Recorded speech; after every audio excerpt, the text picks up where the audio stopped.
जी की, बोलो साचे दरबार की, बोलो श्री नंगली निवासी भगवान की, बोलो श्री परमहंस दयाल जी महाराज की, बोलो श्री निजातम भगवान की, बोलो सच्ची सरकार की, बोलो श्री स्वामी जी महाराज की, बोलो सियापति रामचंद्र महाराज की, बोलो वृंदावन बिहारी लाल की, बोलिए सनातन धर्म की जय।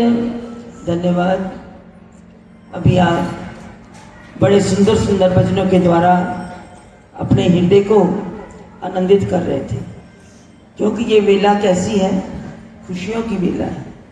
सतगुरु ने हमारे गुरु महाराज जी के प्यारे सेवक भाई प्रेम स्वरूप जी को खुशियां बख्शी हैं।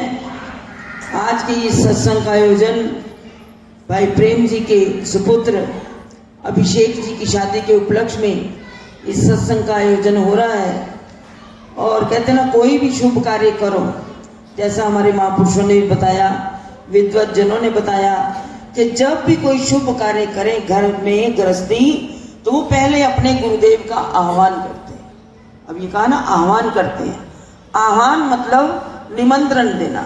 तो इन्होंने सबसे पहले नंगली निवासी भगवान के चरणों में जाकर इस शुभ कार्य का निमंत्रण दिया, उनके चरणों में ये प्रार्थना की, ये विनती की, गुरुदेव आपका ओट आसरा लेकर मैं ये शुभ कार्य करने जा रहा हूँ। आपकी कृपा हर हाल इसमें शामिल होनी चाहिए और आपने इस शुभ अवसर पर इस घर में विशेष रूप से पधारना है। उन्हें निमंत्रित किया। तो कहते ना, भगतान दे कारज आप खलोता, पैज रखना आया राम। तो सतगुरुदेव अपने भक्तों के कार्य स्वयं आकर संवारते हैं। तो वो क्या कहते हैं, वो क्या आशीर्वाद देते हैं? गुरु महाराज जी आशीर्वाद देते हैं, ये बच्चा अभिषेक जो अपने नए जीवन में प्रवेश करने जा रहा है, गृहस्थ जीवन में प्रवेश करने जा रहा है, इसका जीवन बड़ा मंगलमय हो, सुखमय हो, हर तरह से खुशियां से भरपूर हो, और ये जो विवाह है वो निर्विघ्न संपन्न हो। यही मालिक के चरणों में अरदास की जाती है और उनकी ओर से भी यही शुभ आशीर्वाद आती है गुरुदेव के चरणों से कि इसका जीवन बड़ा, भावी जीवन बड़ा मंगलमय हो, सुखमय हो और हर तरह की खुशियों से भरपूर हो।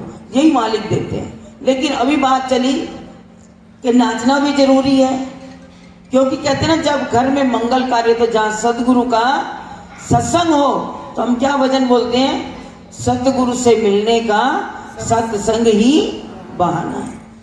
क्योंकि जहाँ, जैसे कहते हैं, जहाँ रामायण का पाठ हो वहाँ हनुमान जी बुलाओ या ना बुलाओ वो स्वयं पहुंच जाते हैं। और जहाँ सदगुरु की महिमा का गुणगान हो, तो सदगुरुदेव जो है वो हर हाल उसमें शामिल होते हैं। लेकिन कहते हैं, देखने वाली आंख चाहिए।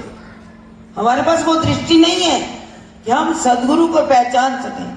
हमारे महापुरुष तो ये कहते थे, वो फरमाते थे कि भाई अगर सदगुरु आकर स्वयं कहें, अगर जितने भी महापुरुष हैं कोई भी आकर कहे कि मैं फला हूं, अपना नाम लेकर कहे कि मैं ये हूं, तो लोग कहते पहले प्रमाण दो, मानते नहीं है। जब तक उनकी परीक्षा में खरे ना उतरो तो वो मानते नहीं है। कोई भी हो, अगर सदगुरु आकर कहें कि मैं नंगली से आया हूं, तो कोई भी मानेगा नहीं। लेकिन कहते हैं, जब सदगुरु हमारी परीक्षा लेने पर आए तो हमें बड़े लेने के देने पड़ जाए।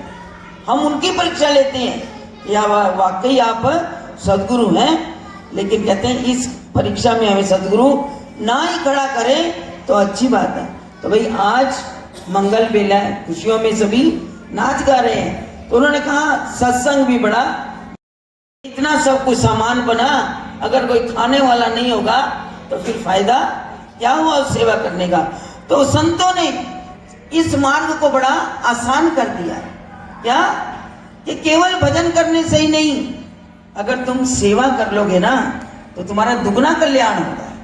सेवा, सिमरन, स्वाध्याय, और उसके साथ साथ स्वाध्याय मतलब अच्छी पुस्तकों का, वेद शास्त्रों का रामायण गीता का, उपनिषदों का अगर पठन पाठन करोगे तो हमारे जीवन में एक नई शिक्षा जो है, एक नया ज्ञान, और तुम्हें आगे बढ़ने की, भक्ति मार्ग पर बढ़ने की सीढ़ी मिलेगी।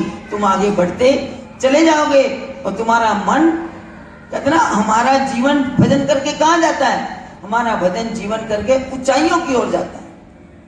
भजन हमें क्या सिखाता है? अगर तुम भजन करोगे, तुम जीवन में तुम्हारे श्वासों की मात्रा भी बढ़ती चली जाएगी, तुम लंबा जीवन जी सकते हो। लेकिन हम विषय विकारों में अपने श्वासों की पूंजी को खत्म कर देते हैं। लेकिन महापुरुष कहते हैं कि स्वाध्याय, भजन, सिमरन, सेवा, और पांचवी बात ये सत्संग। सत्संग हमारे जीवन को बना देता है और सत्संग में ही हमें जाकर सूत्र मिलते हैं। जो मैं बात कर रही थी कि भजन करना बड़ा कठिन है।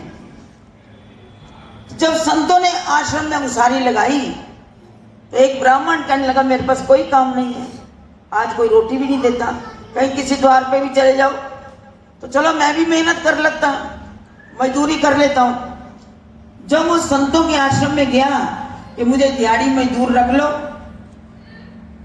तो जब वो साधु जो थे उन्हें पता था कि ये हमारे मोहल्ले का ब्राह्मण है, इसी कॉलोनी में रहता है, अब ब्राह्मण से मैंने क्या काम करवाना, मुझे थोड़ा संकोच लगता है। उन्होंने कहा, बाबा जी आपको मजदूरी मिल जाएगी, आप ये माला पकड़ो और आप बैठकर सिमरन करो, आप किसी की ओर मत देखना, कोई क्या कर रहा है मत देखना, बस राम राम जपो। जब ये बात कही तो ब्राह्मण ने कहा, पहले तो कहा बड़ा अच्छा है, हींग लगे ना फटकड़ी, रंग चौका है, मुझे कुछ काम भी करना नहीं पड़ेगा, ना कोई तसला ढोना पड़ेगा, ना ईंट उठानी पड़ेगी, ना मिट्टी ढोनी पड़ेगी, और मुझे शाम को मजदूरी मिल जाएगी, तो बहुत बढ़िया काम है। और उसके साथ साथ जो बात कही गई कि तुमने किसी के काम को नहीं देखना, बस अपनी माला लो और नाम जपो। जब ये बात कही तो अब 1 घंटा बीता, 2 घंटे बीते, माला लेकर बैठा हुआ। जब सामने देखा एक मजदूर काम करता करता एक तरफ थोड़ी देर के लिए बैठ गया। जब बैठ गया तो व्यक्ति झट से बोल पड़ा, अरे भैया तू मजदूरी कर रहा है, तू तो आराम से बैठा हुआ है, चल उठ के मजदूरी कर, शाम को तो पगार नहीं मिलेगी। अब जब जो संत थे उन्होंने कहा, भैया हमने तुम्हें कहा है तुम भजन करो, कोई कुछ कर रहा है तुम्हें देखने की जरूरत नहीं है, क्यों अपना वक्त बर्बाद करते हो। थोड़ी देर के लिए फिर वो चुप बैठ गया। घंटे के बाद फिर देखा दूसरा व्यक्ति बैठा सुस्ता रहा, फिर लगा उसको टोकने। 2-3 बार जब ऐसा हुआ तो संत जी ने कहा, भैया तुम्हें कहा है माला जपो, तुम्हें मजदूरी मिल जाएगी, शाम को सब कुछ मिलेगा। लेकिन उस व्यक्ति ने क्या कहा, भैया संत जी ये पड़ी आपकी माला, इससे अच्छा तो मैं ईंट ही ढो लेता, ये नाम जपना बड़ा मुश्किल है। तो गुरु महाराज जी ने तभी हमें कह दिया, अरे नाम भी जपो, नाम के साथ साथ सेवा करो। सेवा तुम्हारे जीवन को बना देगी, सेवा तुम्हारे जीवन को संवार देगी। और जिस दर पर ये सेवा कही जाती है ना, उस दर का भी बड़ा महत्व है। वो हमारे जीवन के बंधन काट देते हैं महापुरुषों के वचन। कैसे? कैसे एक व्यक्ति आया गुरु महाराज जी के चरणों में, कहने लगा, महाराज मैं भी सेवा करना चाहता हूँ। बड़े बढ़िया कपड़े पहने हुए, सफेद कुर्ता पजामा पहन के आया। तो गुरु महाराज जी ने अपनी मौज में आकर कहा, भैया जाओ, काम चल रहा था आश्रम में। पहले वो नलका है ना, उस वक्त ये टूटियां ऐसी नहीं थी, नल गेड़ कर पानी से निकाला जाता था पानी, और जो भी था काम सारा आश्रम का होता था। तो वहां भी ऐसे मकान बन, नलका पानी ढोवो और वहां पर भर भर के बाल्टियां देते जाओ, सेवा मांगी है ना, सेवा करो। अब उस व्यक्ति ने कपड़े तो सफेद सफेद पहने हुए थे, सेवा मांग तो ली, और जब गया पानी ढोने के लिए, अब जब नलका गिरता था ना, तो जहां पानी निकले तो उसके साथ क्या निकलता है, रेत भी निकलती है, मिट्टी भी कई बार पानी में आ जाती है। हैंडपंप से वहां थोड़ी मिट्टी भी आने लगी। जब बाल्टी भर जाए तो जो पानी छलके तो मिट्टी की छींटे उसके कपड़ों पर पड़नी शुरू हो गई। तो कहना, ओहो आज ही नए कपड़े प्रेस किए हुए पहन कर आया था और गंदे हो गए। तो उसने कहा ऐसा मैं कितने जोड़े गंदू करूंगा। गुरु महाराज ने कह दिया है कि तुम जाकर पानी भरो, मेरे कपड़े गंदे हो जाएंगे। तो उसने पता क्या किया, एक मजदूर को जाकर कहता है भैया ऐसी बात है, सेवा तो मैंने ली है, मांगी है, अब ऐसे इससे मेरे कपड़े गंदे होते हैं, तुम मेरी जगह वहां जाकर सेवा कर लो। कई ऐसे करते हैं, हमसे नहीं होती, हम पैसे देके दूसरों से करवा लेते हैं, दूसरों से सेवा करवा लेते हैं, मंदिर में हमारे नाम की वो सेवा कर देगा। लेकिन महापुरुष समझाते हैं कि अगर संत ऐसे सेवा देते हैं तो उसका कारण क्या होता है। तो जब उसने 2-3 बार देखा किसी और को सेवा दे दी, मजदूर को, कि मेरे हिस्से की तू सेवा करया, मेरे कपड़े तो नहीं गंदे होंगे। जब ये बात कही तो उस मजदूर को क्या हुआ, जैसे जैसे उस मजदूर में के मन में आया कि चलो मुझे मजदूरी मिलेगी ना, इसके साथ साथ में 1 घंटा फालतू लगा लिया करूंगा। 8 घंटे की दिहाड़ी होती है ना, तो मैं 1 घंटा सेवा के लिए भी नल और चला दूंगा। उसने नल चलाना शुरू किया तो उसके घर में क्या हुआ, जो सेवा के बदले उसको मुद्रा वो सेठ देता था ना, उसके साथ साथ जो सदगुरु की कृपा थी वो भी बरसनी शुरू हो गई। उसके घर में लहरें बहरें हो गई, वो झोपड़े से समझो महल बन गया उसका घर। अब जो वो व्यक्ति था जिसने अपनी सेवा दूसरे को दी, 3-4 दिन के बाद उसके जीवन में ऐसा कष्ट आया कि उसको ऐसा पेट खराब हुआ कि उसको बिस्तर पर ही सब कुछ होने लग गया। अस्पताल में भर्ती हुआ, थोड़ा ठीक हुआ तो आया, गुरु महाराज से कहने लगा महाराज मुझ पर कृपा करो, मेरे को तो इतना कष्ट आ गया। तो गुरु महाराज ने क्या फरमाया, उनका बेटा मैंने तुम पर कृपा ही तो की थी, ये जो कष्ट आना था ना तेरे ऊपर, मैंने तुझे कहा था वो थोड़ी सी मिट्टी से होते ना कपड़े गंदे, और तूने वो भी किसी और को दे दी। अब देख कितने कपड़े गंदे हुए, ये अंदर सब मैला तेरे को ऊपर बिस्तर पर ही करना पड़ गया। मैं तो तेरे जीवन के बंधन, तेरे जो कष्ट थे वो काट रहा था, लेकिन मैं क्या करूं, मैं काटने के लिए तुझे उपाय बताता हूं, आसान से आसान, और तू लेकिन उसको भी गवा देता है क्योंकि तुझे वो सेवा करनी मुश्किल लगती है। तो गुरु महाराज जी तो हमारे जीवन के कष्ट काटते हैं। तो जब हम सदगुरु की शरण में जाते हैं तो सदगुरु हमें क्या सिखाते हैं। अब देखो ये बच्चा नए जीवन में प्रवेश करने जा रहा है, तो उसके लिए सदगुरु क्या सूत्र देते हैं। उन्होंने कहा, बताया, बड़ी ध्यान से सुनने वाली बात है। उन्होंने कहा कि एक बच्चा एक किसान मजदूर खेत में हल चला रहा था तो बड़ी मस्ती कुछ है, मुझे किसी चीज की कमी नहीं है, लेकिन जो सुकून, जो आनंद ये किसान के चेहरे पर नजर आ रहा है ना, वो मेरे जीवन में सब कुछ होते हुए भी मेरे जीवन में नहीं है। तो क्या ऐसा क्यों। तो जो साथ में मंत्री चल रहा था ना, कहते महाराज अगर पूछना ही है मुझसे क्यों पूछ रहे हो, चलो उस किसान से पूछ लेते हैं जो हल चला रहा है, तो इतनी मस्ती उसके पास कहां से आई। जब ये बात कही तो उसके पास गए, कहने लगे बेटा मुझे ये बता, तू हल भी चला रहा है, तेरे चेहरे पर इतनी रौनक है, लाली है, तू मस्ती से भजन भी गा रहा है और काम भी कर रहा है, इतना सुकून कैसे। तब उसने पता क्या कहा, महाराज, क्योंकि जानता तो नहीं था, तो कहने लगा महाराज आप जो बात कह रहे हैं ना, मैं संतों की चरण शरण में जाता हूं, तो महापुरुषों से जो मैंने सुना कि भाई जीवन में जो कमाओ उसके 4 हिस्से कर लो, उसके 4 हिस्से कर लो।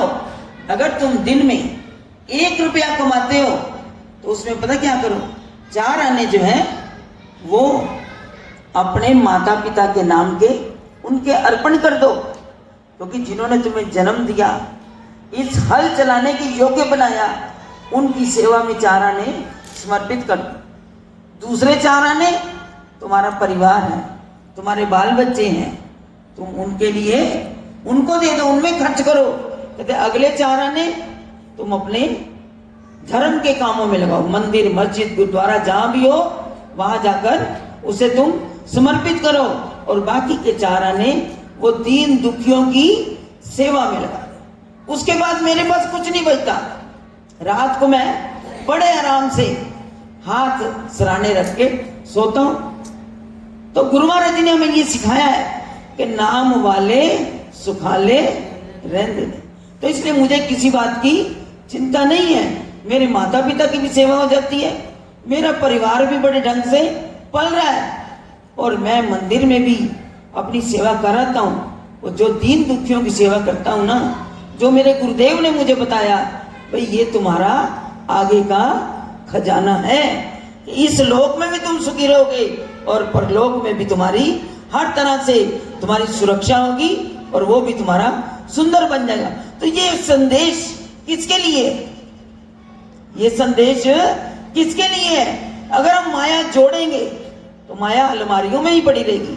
अगर परमार्थ में लगा देंगे, अपने संसार को चलाएंगे, सुखी रहेंगे, और उसके बाद बाकी सब कुछ तो सब बेकार है जीवन। तो इसलिए हमें इस जीवन को जीने की कला कि सत्संग में भी जाओ, सिमरन भी करो, सेवा करने से भी बड़ा लाभ होता है, और सिमरन से भी हमारी गति बड़ी सुंदर हो जाती है।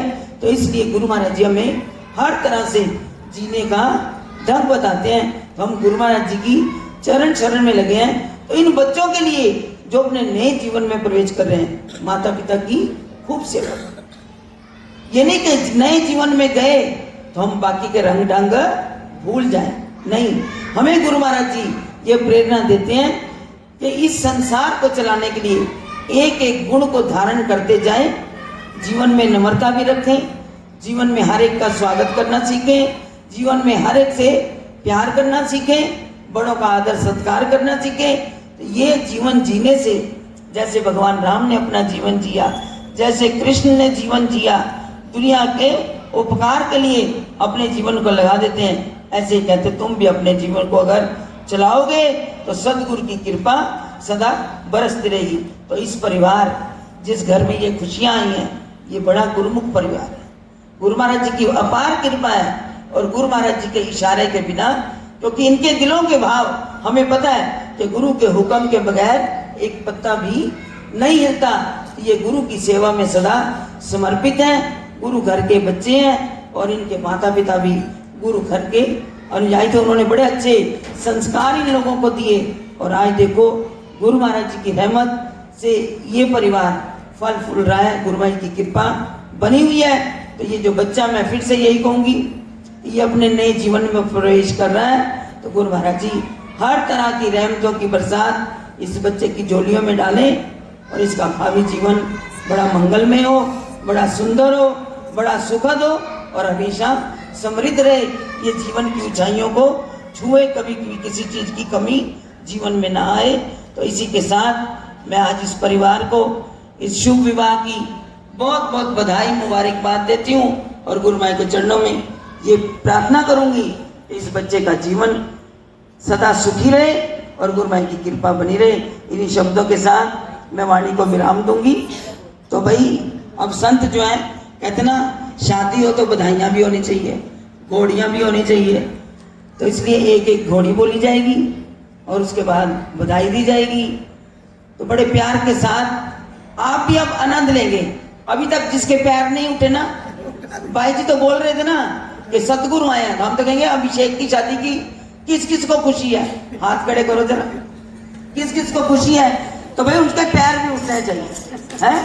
भाई जी भजन बोलेंगे तो आप सभी नाचोगे, ये खुशी का अवसर है। गुरु भाई नचा रहे हैं तो बड़े प्यार के साथ एक दो ही भजन होंगे बधाई के, और उसके साथ साथ फिर सत्संग की समाप्ति होगी।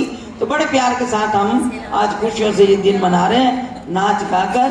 तो ये सारे जीवन के कर्तव्य पूरे करने चाहिए, जहाँ जैसा वक्त हो वैसा वेश धारण कर लेना चाहिए। तो बड़े प्यार के साथ अब भाई जी बधाई बोलेंगे। बोलो जयकारा बोल मेरे श्री गुरु महाराज की जय। बोलो।